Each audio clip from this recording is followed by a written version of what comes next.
Hello chess fans, this is Rick from Chess to Impress with Game 7 of the 2018 World Championship match between World Champion Magnus Carlsen and his challenger Fabiano Caruana. Here we see the handshake before Game 7. Let's get straight into it. It was played on Sunday the 18th of November 2018, White Carlsen, Black Caruana. This was Carlsen's second game with White in a row. Halfway the match, the alternation of the colors is swapped around, hence Carlsen has White again. He played d4, the same as in game 2, and we saw the same variation as occurred in game 2. Knight f6, knight f3, d5, c4, e6. We have a queen's gambit declined, knight c3, bishop e7, all the same moves, played very quickly by both players. Bishop f4, Caruana castled, e3, c5, Carlsen took on c5, bishop takes, queen c2, knight c6, a3 and queen a5. As I explained in the video on game 2, it looks like White can win a piece for a second with b4, forking queen and bishop, but that's not possible because the bishop can just take on b4. Because if you take back, then your rook in the corner is hanging with check. Black has one material. So let's go back quickly. After queen a5, rook d1 was played in game 2 by Carlsen, when Caruana answered with rook d8, but Carlsen had prepared something else. He played knight d2 on move 10, a new move, deviating from game 2. White now has a threat. Let's make a silly move for black. Let's play h6 just to show the threat. White then plays knight b3 and that wins a piece. It's forking both queen and bishop, and if the queen goes to b6 and keeps the bishop protected, then the other knight jumps to a4 with another fork, and now the bishop on c5 is attacked twice. The queen is attacked, and White will win a piece here. So that is a threat after knight d2. This is a well-known position, many games in the database. Bishop e7 was played 166 times. Bishop b4 was played 88 times. Bishop b4 is possible because of that pin as we just saw. But Caruana played queen d8, and that move was only played 6 times before. Carlsen said in a press conference that he knew this move existed. It looks very odd, the queen going back straight away to where she came from. It means really that White has got this knight d2 move in for free, but that knight is not necessarily better on d2 than it was on f3, and this is okay for black. Again, a situation where only beginners and top grandmasters can play this move. Queen a5, and then on the next move back to where the queen came from. There were many jokes on the live broadcasts of Carlsen playing knight f3 and then queen a5, and that the game would be drawn because of a move repetition, but that was never going to happen. Carlsen played knight b3 instead, attacking the bishop on c5, and that bishop, another surprise, went to b6, while bishop e7 is the only move played in this position in the database. It makes sense, bishop e7, because if White plays bishop g5, then the knight is not pinned. But after bishop b6, bishop g5 can be played with an unpleasant pin. Carlsen did not play it. Other moves were looked at in a different broadcast. I followed the broadcast on Chess24 with Grandmasters Fiedler and Grishuk. I followed the broadcast of the FIDE World Chess site with Grandmaster Polgar and some other guests. And I followed the broadcast from the St. Louis Chess Club with Grandmasters Sarwan and Ashley and Women Grandmaster Shahade. They looked at castling queenside here as well, and at rook d1 with a vis-a-vis of White's rook and Black's queen. But Carlsen, after bishop b6, did not play any of those 3 moves. He played bishop e2, probably trying to avoid Caruana's preparation, not playing the sharpest move. Grandmaster Sarwan called this a tepid, hesitant move. Caruana played queen e7 and Carlsen played bishop g5 at this moment. This is an important moment in the game. h6 was suggested here by Grandmaster Atalik, which is a pawn sacrifice after bishop takes, queen takes, and then White can take on d5 twice, with compensation for the pawn for black. But it's easy to sacrifice another man's pawns, not so easy to sacrifice your own pawns, and Caruana did not go for it. He took on c4. Carlsen played knight d2, did not take back straight away on c4. Now he's attacking that c4 pawn with 2 pieces, and knight e5 from Caruana. Here Carlsen castled, and he said in the press conference after the game that this was admitting that the position is equal. And the crucial variation which both players discussed straight after the game between themselves, but also in a press conference, was knight c to e4 instead. This is the variation Caruana showed, bishop d7 and then queen c3. He said if white does not play this, then he really has nothing. Then knight takes e4, knight takes e4. It looks like black is losing a piece, said Caruana. White is attacking the bishop, and this knight is also hanging. But there is f6, queen takes e5, making use of the pin. If you take back, then white takes black's queen. But there is f takes g5, taking the other piece. Bishop takes c4, rook ac8, hitting the bishop on c4. Bishop drops back, then h6, and castling. This was the variation that Caruana showed, and he said this is a rather unusual position, but if white consolidates, then it could be unpleasant for me. Carlsen said that he did not believe in this at all. Black has the two bishops. And then he said, but maybe I should have gone for it. I could not make up my mind. The 15th world champion Viswanathan Anand was asked about this position after bishop d7. And then they looked at castling, bishop c6, knight takes f6 check, g takes f6. Black is a pawn up, this c4 pawn which white did not take back, but he has a shattered pawn formation in front of his king. Anand said that he thought that is fine for black.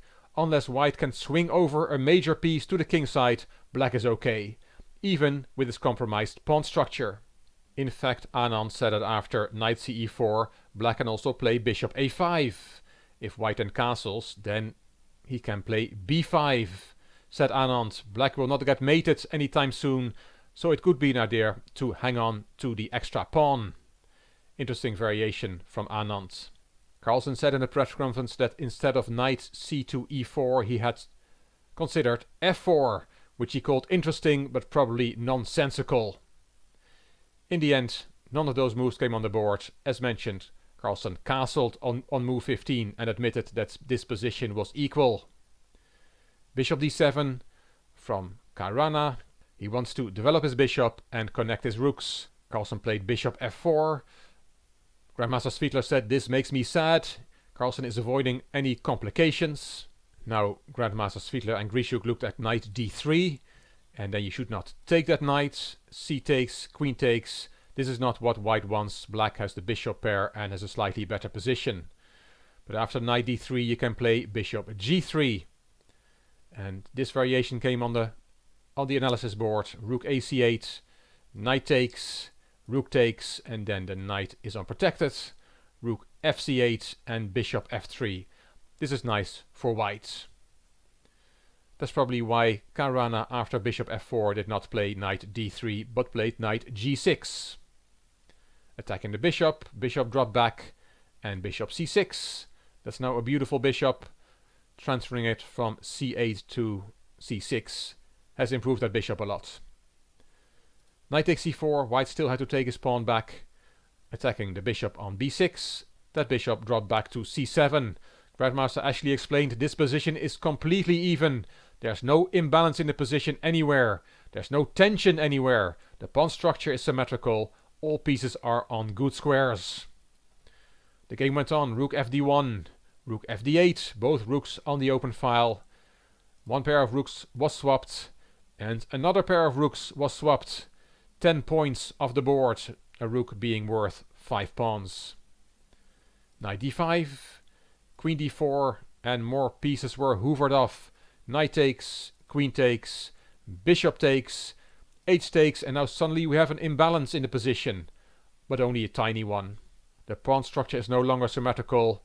White already has got some air for his king, while black does not have that. But he has a healthier pawn structure on the king side. Queen d7 with the idea of redeploying the poorly positioned knight on g6. He can't do it straight away because then he has to reckon with the knight jumping to e5.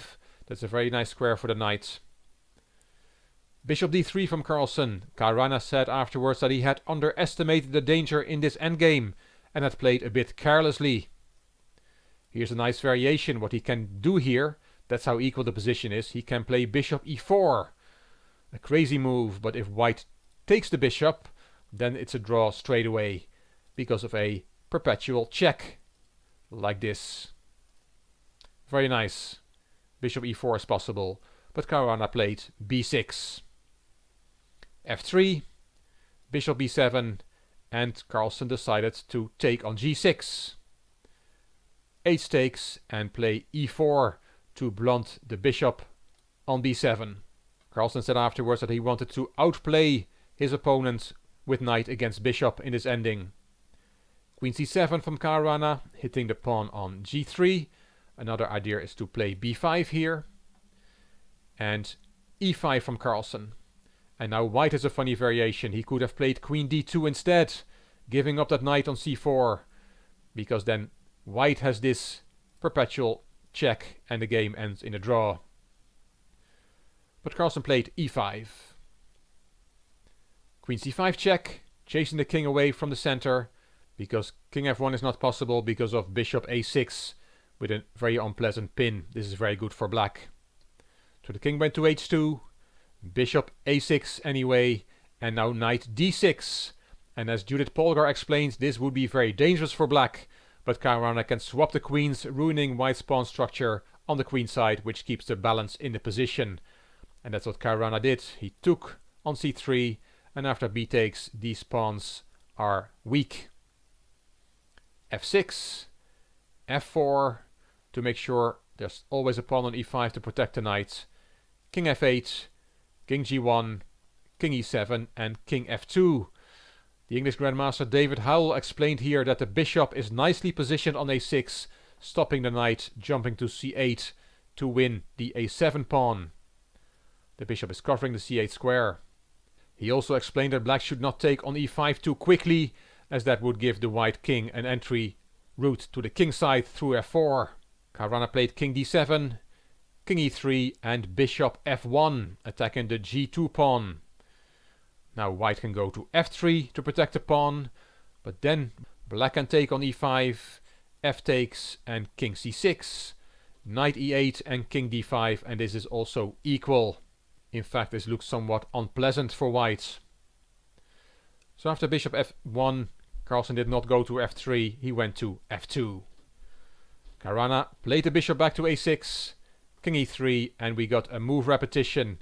And after king f2, Caruana wrote down bishop a6 on his score sheet, called the arbiter and said that after bishop a6, there would be 3 times the same position on the board with the same player to move. Carlsen agreed and the players shook hands, and the 7th game of this match ended, like the first 6 had done, in a draw. This is that moment. You can see Caruana's right hand there on the a6 square, saying to the arbiter that he was going to play bishop a6, and that would be a 3-fold repetition. Here's the handshake. This game was drawn, and it was not so difficult to see who was the happier of the two. Caruana managed a smile during his interview straight after the game. Carlsen did not look very happy. Then they went to the press conference. This picture is from the press conference after Game 7, and here confirmation that all 7 games so far have ended in a draw. The tension keeps building. In the press conference, Carlsen said, "I knew Queen d8 existed, but I did not expect it. It was not an unpleasant surprise, as there are several options for white. I had many options after the opening. It wasn't easy to choose. What I played was a little too slow, and I ended up getting nothing. I was hoping to outplay him in the ending with knight against bishop, but there was not enough in there. It was another case of a misplayed white, which is unfortunate, but what can you do? I'm not thrilled about my play today, but life goes on. It's not a big deal." Caruana said, "I played a bit carelessly in the end, but it was still a draw. We have not given many chances to one another. There haven't been huge mistakes, so it's natural the games end peacefully. If none of us make mistakes for the rest of the match, the one who picks black in the Armageddon game will be very lucky." An Armageddon game will be played at the end of the match when it will be 6-all after the classical games. Then tiebreak games will be played with rapid time control and then blitz time control. And if the score is still even then white will get more time than black. But if black holds a draw, then black wins the match. But that's very far away.